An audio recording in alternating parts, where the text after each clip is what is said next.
people have pulled through ancient philosophy and pulled it into modern thinking. Is it true? Is it kind? Is it helpful? I'd like for you to just think, is it true? Is it compassionate? Is it connecting? Can you remember that? Is it true? Is it compassionate? Is it connecting? Thinking back to the ancient Latin etymology of the word compassion, calm means with, and you know what passion means. It means a strong, outflown, direct source of loving energy. Does it have passion? Is it with that passion from the soul that you're speaking? Compassion is truth. And we must undo the older, the new concepts of truth is something that resonates with me, that's either right or wrong, or good or bad. Everyone has a truth.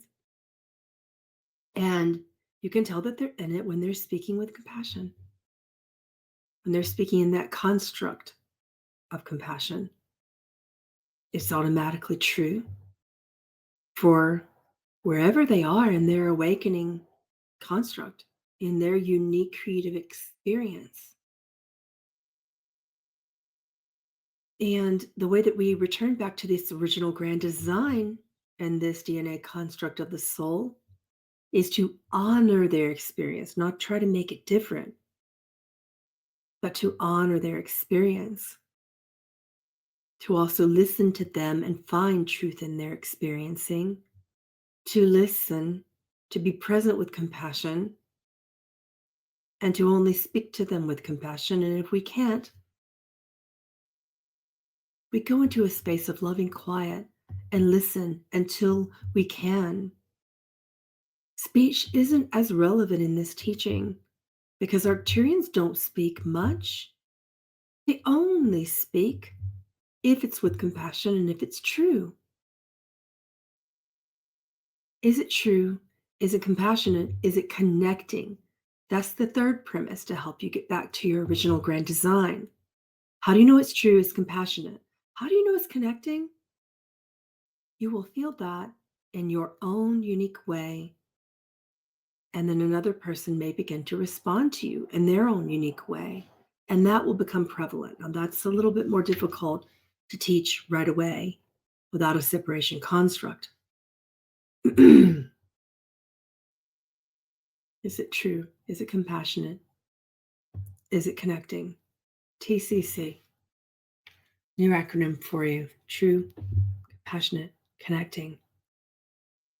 So you're going to ask me what caused the disconnect from our original grand design and the soul construct, original human DNA. And it wasn't just the fact that we chose to pretend that we were so separate, that we were so different. It was that we chose to forget. We chose to forget the original grand design. That's what causes suffering. That's what causes the disconnect.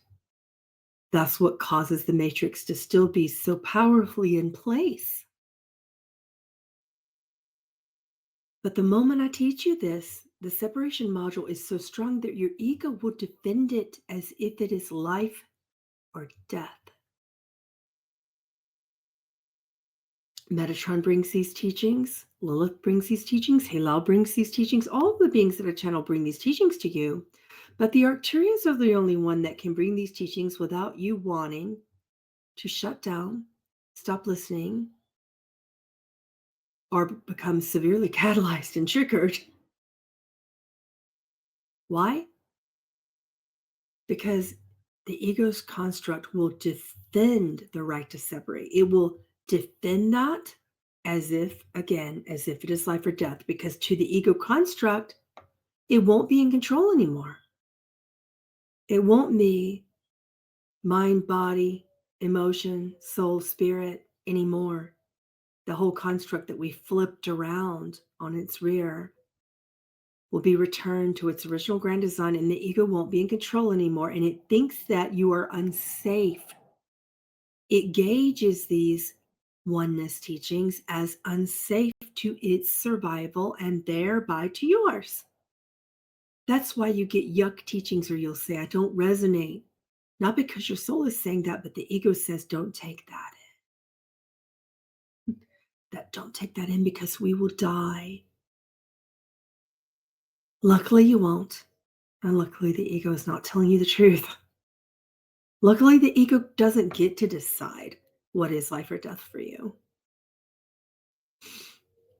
So, thousands of years ago, collectively, we went through something in human design called the Great Forgetting. From that moment, wars started. From that moment, the idea that we could even tamper with ourselves and say it was another negative being, all of that belief system started. And we forgot everything about what the Arcturians are bringing to you right now. There were even some lovely philosophers along the way who try to help you remember it, like Plotinus, some mystics like St. John of the Cross and Teresa of Avila. There were some more modern um, environmental philosophers and writers like Daniel Quinn who tried to help you remember this. And it really triggered you because you don't want to remember. There's a part of you that is scared of the truth that everybody is the same being, pretending to be different. You've even separated so far as to create a concept that one of my guides called backdrop people, clones, soulless beings. And all of that is a great pretending as well. But it's very real to you. We're not attempting to dissuade you or disconnect you from what is working for you right now on your ego constructs. If you want to stay that way, you stay that way. And growth doesn't happen further beyond it because you know what you know and it's working for you now. And in certain stages of awakening, certain people will say, that's working for me now. To believe in separation so deeply that there would be some dark negative beings out there tampering with us all the time and holding us on a prison planet. A lot of people still believe that that's happening right now. And that's just where they are in their awakening construct. And it's working for them. So they want to keep it until one day it doesn't and isn't working. So after the Great Forgetting, cultures began to be different. Belief systems started separating. Language held more of a connotation. It held and encapsulated the energy field of separation as opposed to its original energy field, which is grace.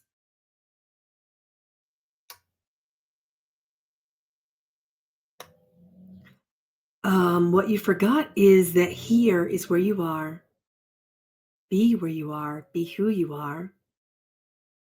Because here is home. Ego's going to jump through the screen at me when I say that. That here is the heaven on earth that you are attempting to create.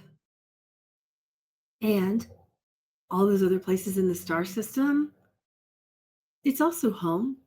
And you're also there simultaneously because in truth, what you have forgotten is that time does not exist. That you are there and here at the same time, pretending that you are the original race, original source of everything, that this um, is just something that you created just to separate for a little while. But this is an interesting experiment just to return you back to yourself and recognize that home is everywhere.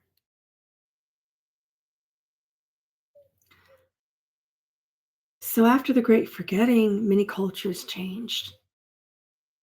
And a new language came about, and that language held you in the separation constructs in a new human design. And it has been holding you ever since.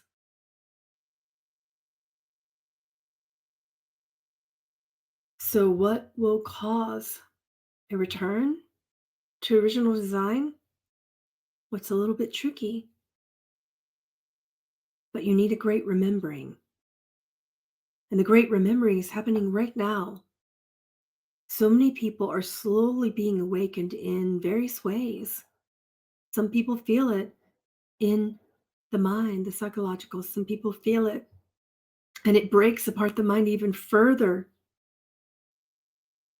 Some people feel it and they immediately feel whole, and it works for their mind. Some people feel it in the soul, and it causes an awakening through art, music, new earth literature that's being placed out there. Writing and music right now is so different. Art is so different. Poetry is so beautiful. People are awakening everywhere.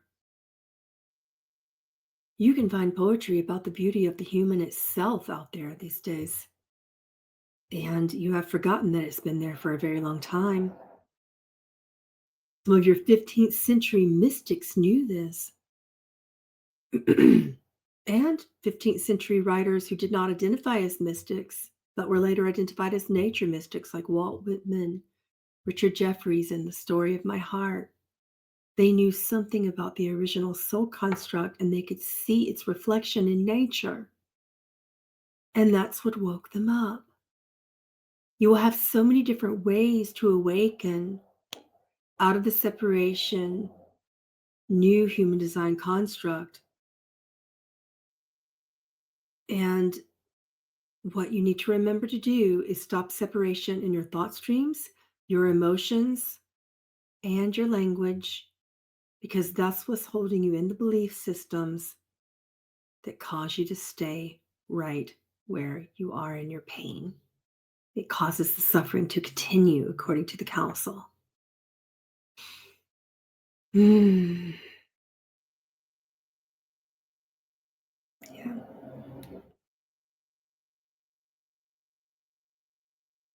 And it won't feel good. The ego will say, well, I don't feel like home. I don't feel like this is true. I don't feel like I remember creating myself. Well, of course, the ego doesn't exist, so it wouldn't remember creating itself. It's a ghost. We can't awaken or kill a ghost. That's why egos don't die and they're not awakened. Egos don't exist, so this is going to be really obliterating to the ego, this information, because it reminds it that it doesn't exist, that it is but a ghost. And when we have identified with the ego as who we are, this information isn't going to feel right. It isn't going to feel good. You're going to want to resist it. And the council begs you not to resist it, to listen and to take what resonates with you, not from your ego's perspective, but from the deeper construct of the soul. Everything that you see in this world, if it weren't meant to be that way, it wouldn't be here. It wouldn't be now, and you wouldn't be seeing it. Source doesn't make mistakes.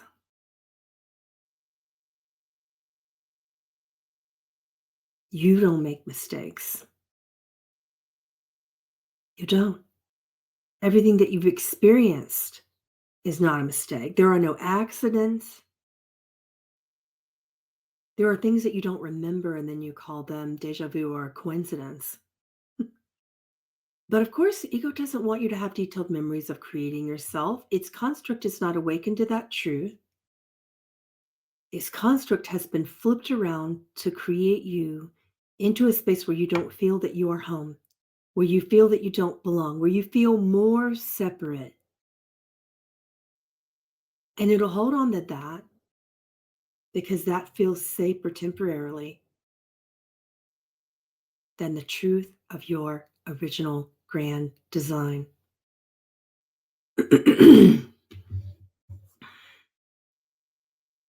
So, again, what will cause that is the great remembering, and we're going through that now. So, you'll ask yourself, what can you do? What can you do to actively remember your original grand design? And that's where the mind is going to resist you all the way. All the way, the mind is going to resist you in this. because you have perpetual deja vu when it comes to oneness and connection. And the brain just resets back into separation and pain over and over and over again. So you have to become aware. You have to become observant. You have to become diligent in a practice that your ego will not resist. The yogic scientists and yogis around the world have been creating programs to help us with this for thousands of years. But then the brain didn't want to meditate. The brain said, well, I can't do that. The ego didn't want to meditate. So it talked us into experiencing physical and emotional pain during meditation. It said, well, you're going to lose your mind. And then we're powerful beings. So guess what? People began to lose their mind in spiritual awakening. That's how powerful you are.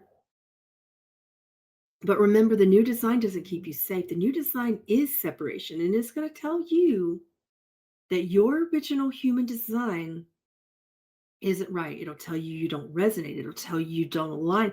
It'll tell you all sorts of things. And we try to create connection by separation in all that we do. And this is the challenge of the great undoing.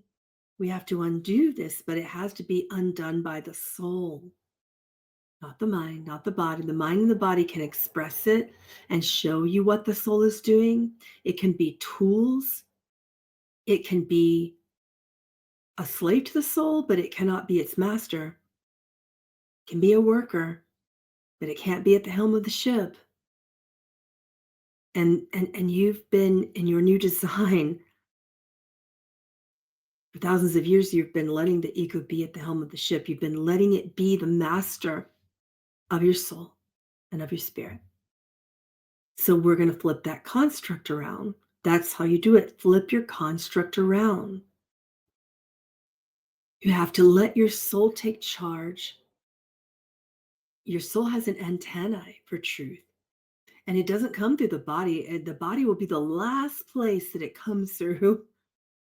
So even things that you've been taught, like, oh, you'll get truth bumps and chills, or your body will get hot or cold, not in this. Maybe at the tail end of things. Maybe as a last case resort, the body will finally activate, but it's typically the last to activate, not the first. When the soul is active, the mind becomes calm, it becomes directive, it becomes discerning and decisive. It becomes calmer. It has not a self-esteem, but a soul esteem. It becomes confident, not because the mind or the body knows what it's doing, but because the soul is in charge and you can't go wrong in the soul. But you have to get permission for the soul to do its grand work. And when the mind is continually trying to pull you back into the new design, when you want to go to your original design, but it's trying to get you back into the new design that you are obliterating time and time and time and releasing time and time again, then you'll try to create connection by separation in all that you do. You'll be like, that's right for me if it feels separate. You'll do that. Let's talk about how you do it. But this is what the mind will do. It'll say things to you. So here's how we create separation. We'll say we're not whole. When we're scared, the first thing we do is go to a doctor these days, most people, if they're super scared, as opposed to saying, soul, you know me, take over. At last case scenario, if the body needs some support through a system, we'll give it that support. But right now, let's see if the body can be what it's meant to be, which is whole. Let's return this body back to its original grand design of connection and oneness and wholeness. The original truth is connection and compassion and wholeness. That is the body's original truth. Humans originally would live for hundreds and hundreds of years before we tampered with our DNA and called it some separate evil being somewhere else who did it. And the tricky thing is we forgot, and then we created portions of our own race. And we forgot what our race even was, because our original race wasn't human.